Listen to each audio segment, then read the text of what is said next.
2 বছর নয়, দীর্ঘ 2.5 বছরের খাদ্য ভান্ডার আমার দয়ার আল্লাহ, মায়ার আল্লাহ, হকের হাকিম আল্লাহ মায়ের এই নরম মাংসের ভিতরে যেদিন আমার মুখে দাঁত ছিল না, জীবানোর ক্ষমতা ছিল না, গরম দিলে পুড়ে যাবে, ঠান্ডা দিলে হাফ কাশি হবে, আল্লাহ মায়ের নরম মাংসের এত বাবার দিয়েছিল 2.5 বছরের পবিত্র খাদ্য ভান্ডার আল্লাহ মায়ের এই বুকের নরম মাংসের ভিতর রেখেছিল।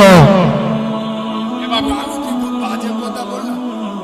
কথা বলে না এই বাদরের বাচ্চা, নিয়ে এলি তোর বাপ কি সারা প্রথম তোর মুখে আলুর চপ দিল? কথা বল, তোর মুখে কি রসগোল্লা দিল? এই তোর মুখে কি আপনার শিয়াড়া দিল? খোদার কসম